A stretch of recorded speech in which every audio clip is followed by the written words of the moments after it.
In this session, we will see chapter 3 of sociology, which is research method and analysis. UPSC question number 1 और question number 5 जो कि compulsory होते हैं, वहाँ पे इनमें से क्वेश्चन पक्का डालती है, क्योंकि most of the aspirants they ignore this topic. ठीक है, और उसका रीज़न भी बहुत सिंपल है कि इसकी अच्छी सोर्सेज है ही नहीं इसको पढ़ने के लिए। हमको क्या करना है, हमको मिनिमम अंडरस्टैंडिंग तो लेकर चलनी है कि क्वालिटेटिव और क्वांटिटेटिव मेथड्स क्या होते हैं। सोशोलॉजी के अंदर जो हम डेटा कलेक्ट करते हैं उसकी अलग अलग टेक्निक्स क्या हैं, वेरिएबल्स क्या हैं जिनको ध्यान में रखना पड़ता है, हम कैसे सैम्पलिंग करते हैं ताकि हमारी डेटा कलेक्शन थोड़ी सी आसान हो जाए, हाइपोथेसिस कैसे बिल्ड की जाती है, और इसी के साथ साथ जो हमने सोशोलॉजिकल रिसर्च करी उसकी रिलायबिलिटी और वैलिडिटी, ये दोनों क्या होते हैं और इनको कैसे इंश्योर किया जाता है, यही हमको देखना है। तो देख रहे हो ना, ये थोड़ा सा एप्लीकेशन ओरिएंटेड पेपर है या फिर एप्लीकेशन ओरिएंटेड चैप्टर है, तो इसलिए बच्चे यूजुअली इसको थोड़ा हल्का ही पढ़ते हैं। बट आई थिंक दैट अगर जितना मैं करा रहा हूँ है ना, इतना अगर हम कर ले तो it is more than enough. बाकी दूसरे वाले जो चैप्टर्स आप पढ़ोगे चलते चलते, उनमें से बोरो करना। यहाँ पर देखो क्या लिखा है, क्वांटिटेटिव एंड क्वालिटेटिव रिसर्च। आप देख रहे हो, क्वांटिटेटिव रिसर्च, क्वांटिटेटिव मतलब क्या होगा कि मैं किसी चीज़ की क्वांटिटी को तय कर रहा हूँ, क्वालिटेटिव मतलब मैं किसी चीज़ की क्वालिटी को तय कर रहा हूँ, है ना। जब भी आप किसी चीज़ की क्वांटिटी को तय करते हो तो नेचर ऑफ डेटा कैसा होगा, इट विल बी न्यूमेरिकल। और यहाँ पर क्वालिटेटिव रिसर्च में नेचर ऑफ डेटा कैसा होगा, it will be non numerical. जब हम क्वांटिटेटिव की बात करते हैं तो लार्ज क्वांटिटी ऑफ डेटा को हम ले सकते हैं ना, इसीलिए यहाँ पर सैंपल साइज कैसा होगा, लार्ज होगा। सैंपल साइज का मतलब क्या होगा कि एक बड़ी पॉपुलेशन के लिए जब मुझे एक थ्योरी बनानी है तो इस पॉपुलेशन का एक छोटा सा सैंपल बना लूँगा, तो ये सैंपल साइज क्वांटिटेटिव रिसर्च में बड़ा होता है, लेकिन क्वालिटेटिव रिसर्च में ये छोटा होगा। इसी के साथ साथ अगर मैं टूल्स की बात करूँ, देख रहे हो ये क्वालिटेटिव स्कूल है, तो ये क्वालिटेटिव स्कूल में कौन आएंगे, वेबर वाले आएंगे, इंटरप्रेटिव्स आएंगे। और क्वांटिटेटिव टूल में कौन आएंगे, दरखाइम जैसे लोग आएंगे।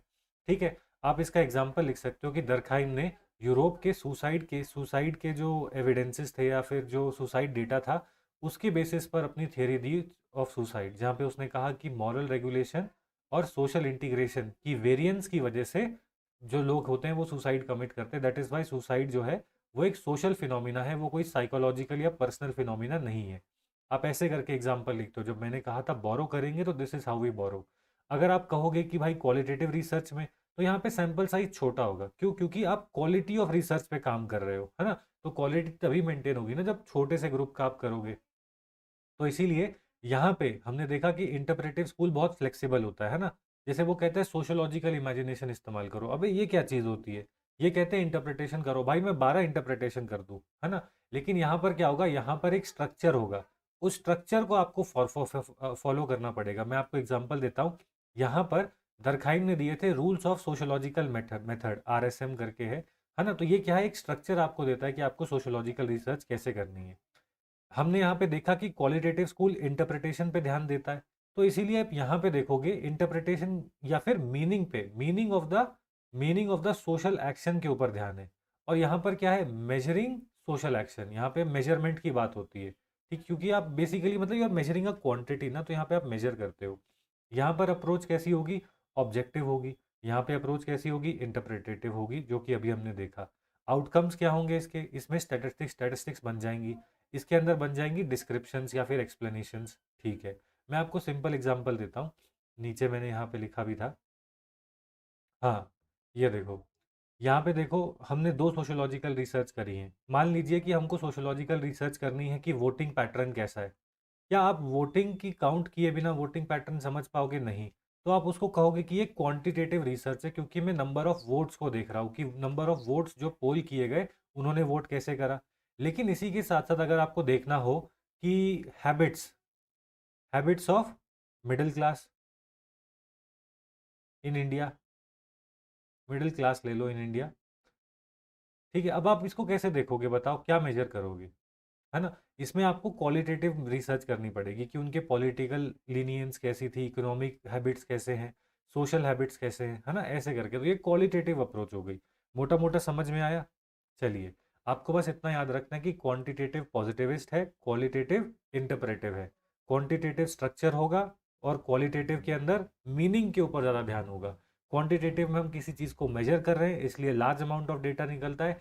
यहाँ पे हम किसी चीज़ की क्वालिटी को जज करने की कोशिश कर रहे हैं, इसलिए डेटा डेटा सेट जो होगा वो स्मॉल होगा, या फिर जो सैंपल साइज होगा वो स्मॉल होगा।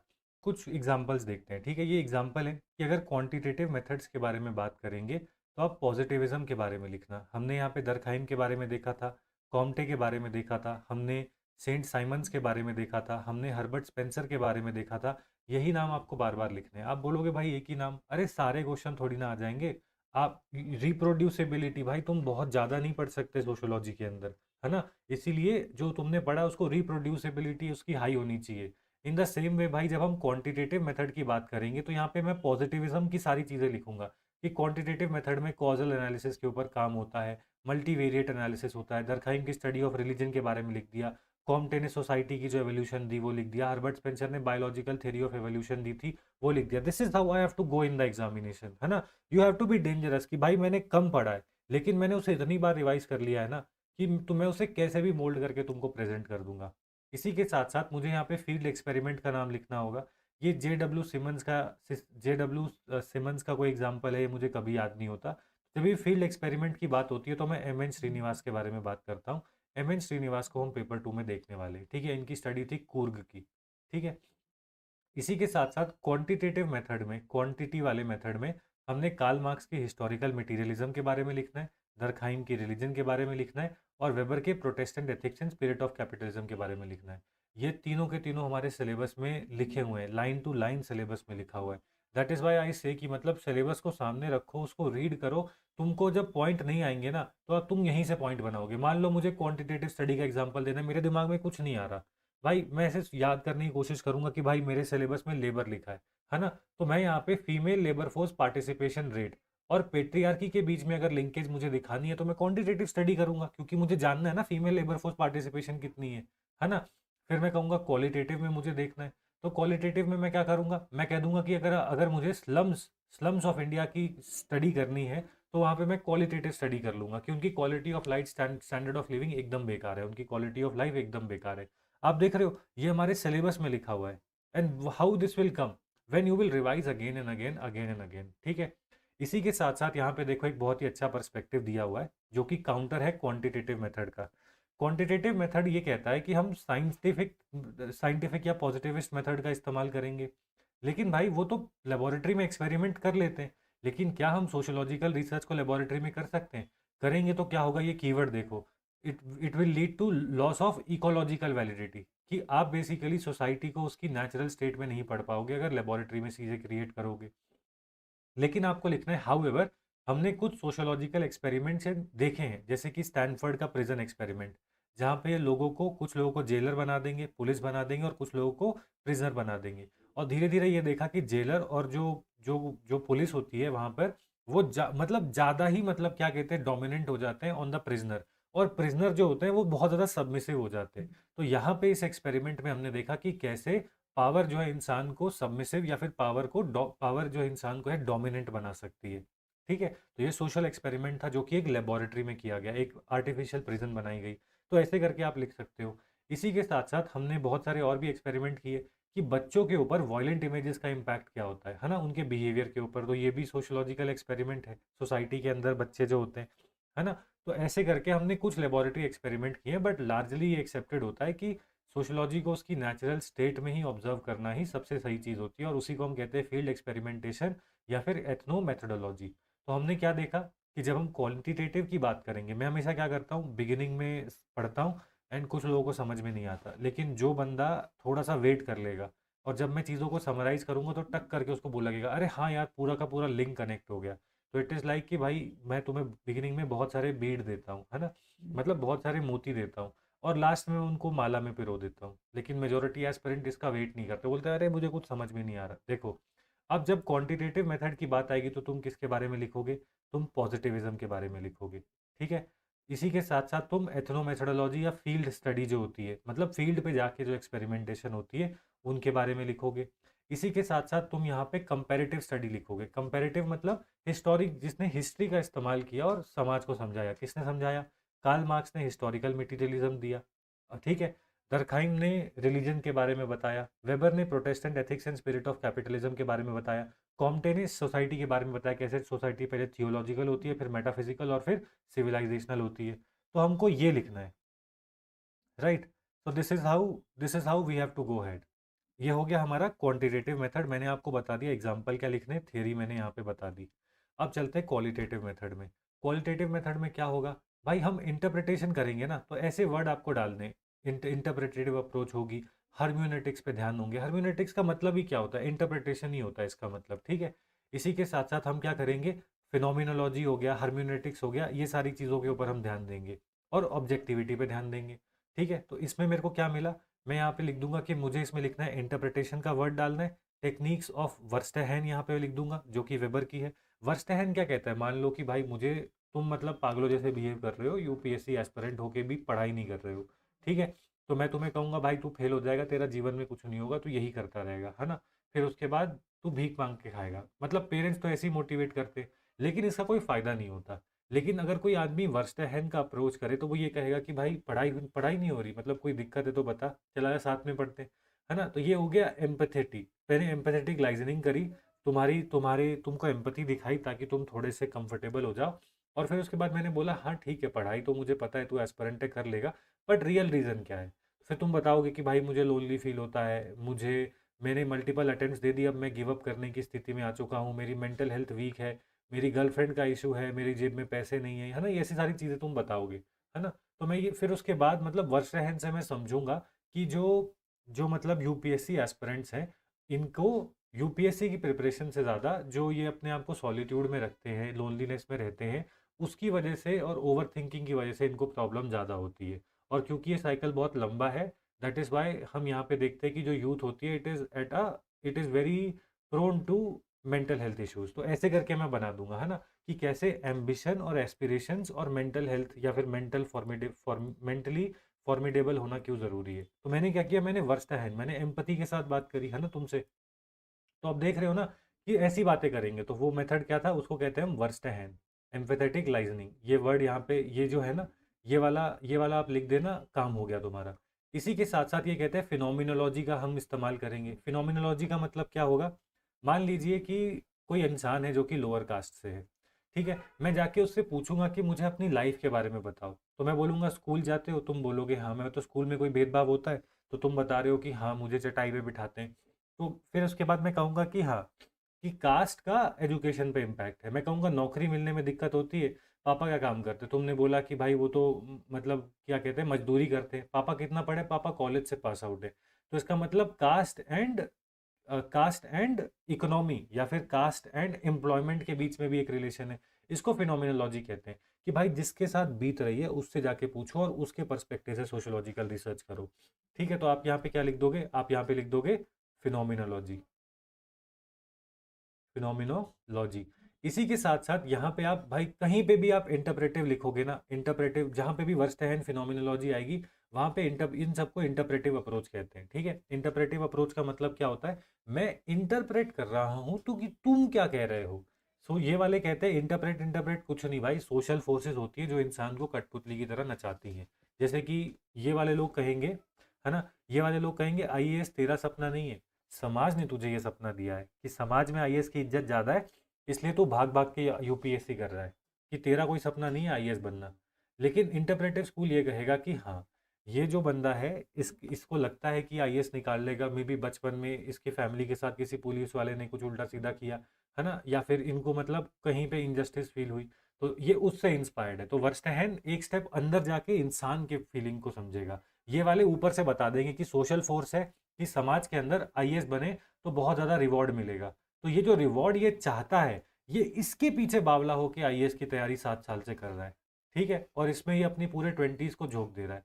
तो ऐसे करके हम पढ़ते हैं, ठीक है। तो ये आप ऐसे एग्जाम्पल लिख सकते हो कि अगर अगर एक यूपीएससी, अगर मैं तो कहता हूँ भाई ये लिख देना कि अगर यूपीएससी एस्पिरेंट को क्वांटिटेटिव मेथड से पढ़ेंगे तो हम ऐसे पढ़ेंगे, क्वालिटेटिव मेथड से पढ़ेंगे तो उसके इंडिविजुअल मोटिवेशन को देखेंगे, है ना। और यहाँ पर हम क्या देखेंगे, हम यहाँ पे देखेंगे द रोल ऑफ सोसाइटी या फिर social forces in making sure that he is preparing for IAS, ठीक है। हो गया भाई खत्म, और कुछ नहीं, वर्स्टहैन वही सेम चीज लिखा है।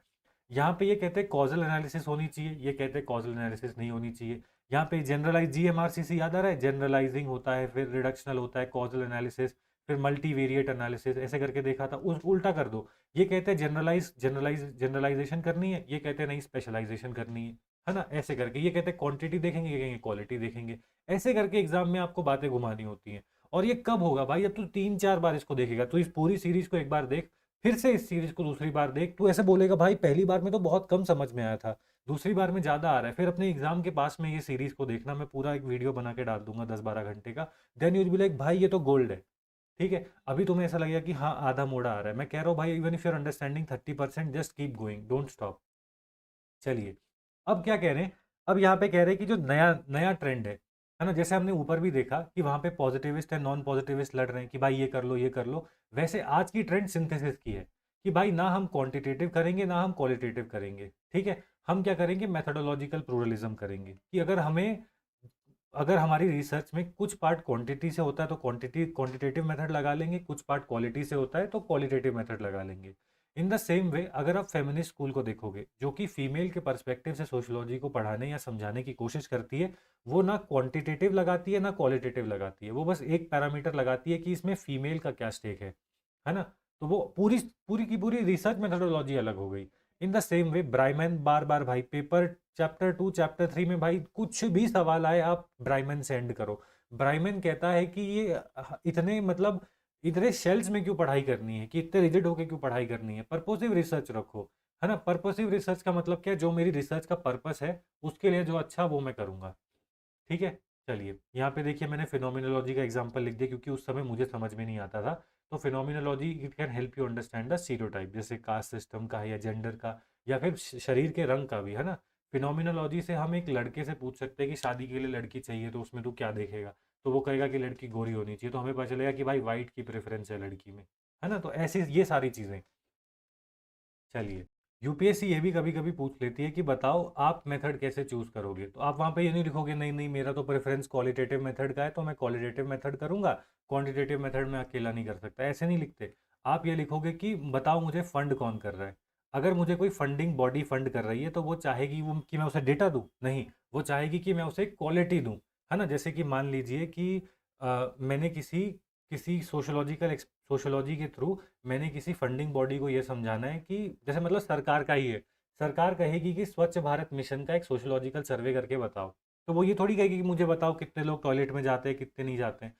वो आपको कहेगी क्वालिटेटिव बताओ कि इससे बेसिकली वहाँ पे क्वालिटी कितनी इंप्रूव हुई, क्वालिटी ऑफ लाइफ या स्टैंडर्ड ऑफ लिविंग कितना इंप्रूव हुआ।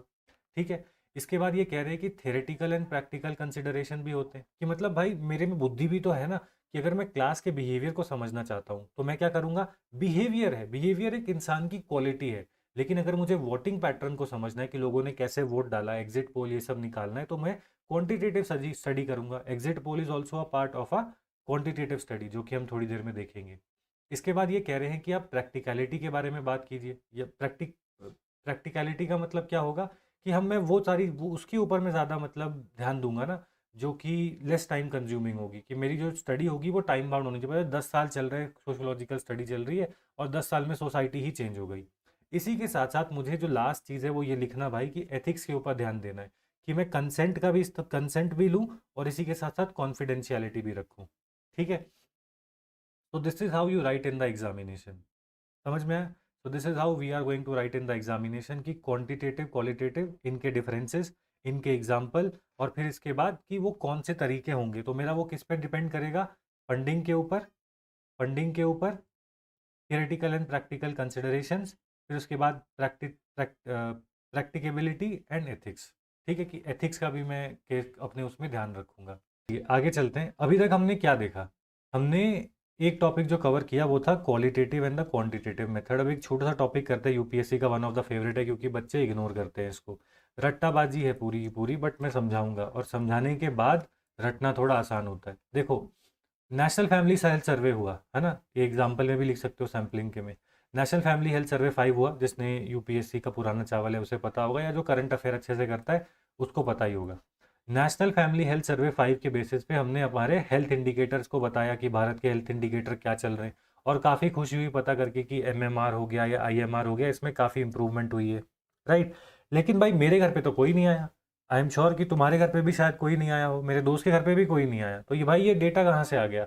तो सरकार ने क्या किया, सरकार ने कहा कि इतने पैसे नहीं है कि 140 करोड़ इंडियंस के पास जाएं। हम क्या करते हैं, हर एक स्टेट में जाते हैं और एक क्लस्टर ऑफ पीपल को देख लेते हैं। ठीक है, एक क्लस्टर ऑफ पीपल को देख लेते हैं हर स्टेट के, और उसके बेसिस पे उसको एवरेज निकाल के बता देंगे इंडिया के अंदर हेल्थ इंडिकेटर ये हैं। तो इन्होंने क्या करा, इन्होंने क्लस्टर ऑफ पीपल बनाए। ये जो क्लस्टर ऑफ पीपल को सिलेक्शन करने की प्रोसेस है कि इसके अंदर कौन रहेगा कौन नहीं रहेगा, उसको हम सैम्पलिंग कहते हैं। ठीक है, समझ में आया सैम्पलिंग का मतलब क्या होता है। सबसे पहली चीज़ होगी कि मैं अपनी टारगेट पॉपुलेशन को आइडेंटिफाई करूंगा कि मुझे किसके किसके लिए ये सैंपल करना है। फिर इसके बाद मैं क्या करूंगा, मैं इसके बाद एक सैंपल फ्रेम बनाऊंगा। सैंपल फ्रेम का मतलब क्या होगा कि भाई मैं कितने लोगों को सैम्पलिंग मतलब कितने लोगों को रखूंगा और उसके बेसिस पे टारगेट पॉपुलेशन के लिए एक जनरल थ्योरी निकालूंगा। मान लो कि टारगेट पॉपुलेशन 100 लोगों की है ना, तो मैं कहूँगा सैंपल फ्रेम 10% का कर लेते हैं, 10 लोगों से पूछ लेंगे। 1000 का है, मैं कहता हूँ सैंपल फ्रेम 20% का कर लेते हैं। तो आप कहोगे चलो ठीक है 200 लोगों से पूछ लो, है ना। तो ऐसे करके आपने सैंपल फ्रेम बनाया। इसके बाद आप क्या कहोगे, आप ये इंश्योर करोगे कि इस सैंपल फ्रेम में जो पूरी टारगेट पॉपुलेशन है वो प्रोपोर्शनली रिप्रेजेंटेड है। तो यहाँ पे देखो क्या लिखा है, आइडेंटिफाई द टारगेट पॉपुलेशन, फिर उसके बाद प्रोड्यूस अ सैंपल फ्रेम, इसके बाद ensure proportion of people have relevant characteristics, है ना, कि जो यहाँ पे जो प्रपोर्शन है वो इस टारगेट पॉपुलेशन के जैसा ही होना चाहिए। इसी के साथ साथ फिर क्या करना है, जो डेटा है उसको पकड़ो और जनरलाइज एक थ्योरी बना दो। अब यूपीएससी बोलती है what is sampling, how it is done and what are the different types of sampling. Types of sampling दो प्रकार की हैं, एक है प्रोबेबिलिटी सैम्पलिंग और एक होता है non probability sampling. Probability sampling में क्या होता है, टारगेटेड पॉपुलेशन के हर एक इंडिविजुअल की इक्वल चांसेस होती हैं सैंपल फ्रेम में आने की। नॉन प्रोबेबिलिटी सैंपल में क्या होता है, टारगेट पॉपुलेशन की सैंपल फ्रेम में आने की चांसेस अनइक्वल होती है, इक्वल नहीं होती। कैसे, अभी देखते हैं। पहला प्रोबेबिलिटी सैम्पलिंग का क्या होता है, रैंडम सैम्पलिंग। रैंडम सैम्पलिंग मतलब 100 लोग पकड़े, उठा के डालो 10, कोई भी रैंडम 10 उठा लो और तुम्हारा सैंपल फ्रेम रेडी है, और उनका फिर कर लो तुम, है ना, उनके ऊपर कर लो जो भी तुमको उनसे सवाल पूछने। फिर इसके बाद होता है सिस्टमिक सैम्पलिंग, कि रैंडमली उठाऊंगा लेकिन सोच समझ के। मान लो कि भाई ऐसे करके मैंने मतलब ऐसे मान लो 3-3 के ऐसे पेयर बना लिए, है ना, 3-3 के ऐसे पेयर बना लिए, मैंने सबको कहा कि तुम 3-3 के पेयर में बैठ जाओ ऐसे करके। और फिर उसके बाद मैंने क्या कहा, मैंने फिर इसके बाद ये कहा कि हर एक सैंपल में से बीच वाला आदमी आ जाए। तो मेरे सैंपल फ्रेम में मैं क्या करूंगा, ये बीच वाले लोगों को उठा लूंगा। तो इसमें क्या है, एक सिस्टम मैंने स्टैब्लिश कर दिया ना, रैंडम है लेकिन बीच वाले लोगों को बुला लिया, तो इसलिए कहते हैं इसको सिस्टमिक सैम्पलिंग। ठीक है, ये एक हो गया। इसके बाद आगे देखो क्या लिखा है, स्ट्रैटिफाइड सैम्पलिंग। स्ट्रैटिफाइड सैम्पलिंग का मतलब क्या होगा, मैं कहूंगा कि भाई पहले ये मेरा एक सैंपल फ्रेम है मान लो 3 लोगों का, और मैंने इसमें से कहा कि भाई बीच वाला आ जाए, तो बीच वाला आ गया। फिर इसके बाद मैंने कहा कि अगला जो मेरा स्ट्रेटा है ये है, अगला अगले लेवल पे ये है, और मैं इसमें कहूंगा कि अब तीसरा नंबर का आ जाए, तो ये वाला आ जाएगा। फिर इसके बाद क्या होगा, मैंने कहा कि अब रैंडमली चलो बीच वाला फिर से आ जाओ, तो बीच वाला आ गया। तुम देख रहे हो स्ट्रैटिफाइड है, कि मतलब मैं एक बंदे को ले रहा हूँ फिर अपनी थ्योरी को चेंज कर रहा हूँ, कोई दूसरा बंदा आ रहा है फिर मैं अब उस फंडे को चेंज कर रहा हूँ, रैंडमली उठा रहा हूँ लेकिन बार बार, मतलब ऐसे मैंने यहाँ पे कहा ना कि एक ही बार में कि सारे बीच वाले आ जाओ, तो उसको कहते हैं सिस्टमिक सैम्पलिंग। सिस्टम बिठा दिया, इन आउट सीधा। स्ट्रैटिफाइड मतलब एक एक करके एक एक बंदे को हम, ये पहला स्ट्रेटा है, ये दूसरा स्ट्रेटा है, ये तीसरा स्ट्रेटा, ऐसे करके। इसके बाद क्या है, क्लस्टर्ड सैम्पलिंग है। क्लस्टर्ड सैम्पलिंग में मैं क्या करूंगा, मैं बेसिकली क्या करूंगा, ऐसे करके क्लस्टर बना दूंगा।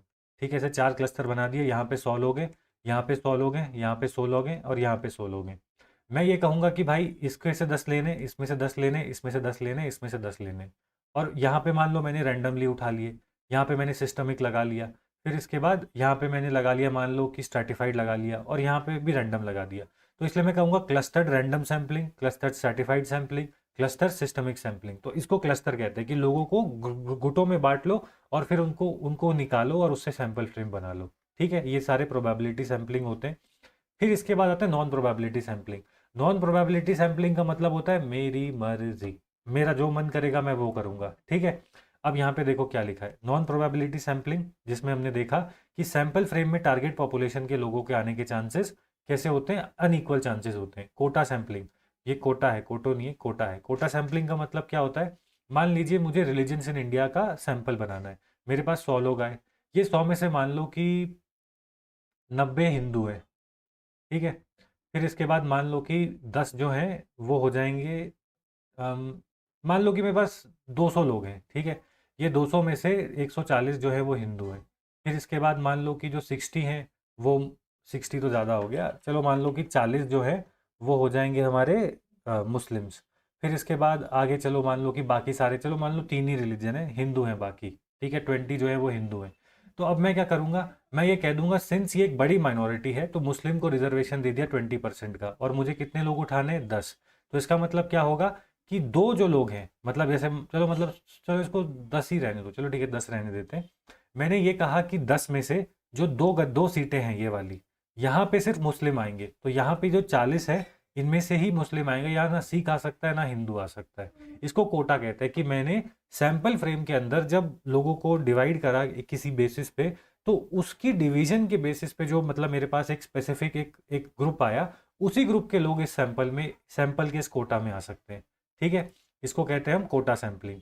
फिर इसके बाद क्या होगा, इसके बाद मल्टी स्टेज सैम्पलिंग है। तो मल्टी स्टेज सैम्पलिंग जो होती है वो स्ट्रैटिफाइड की तरह ही होती है। इसमें आप क्या करते हो, बेसिकली आपने सबसे पहले एक बार सैंपल किया, काम चल रहा है, फिर उसके बाद आप फिर से क्या करोगे कि आपको लगा कि हाँ अब थोड़े से इस ग्रुप के लोग कम हैं तो उस ग्रुप के लोग डाल दिए, फिर उसके बाद आपको लगा कि ये ग्रुप की रिप्रेजेंटेशन नहीं है तो दूसरे ग्रुप का डाल दिया। तो ऐसे ये मल्टीपल स्टेजेस के ऊपर सैंपल बनता रहता है।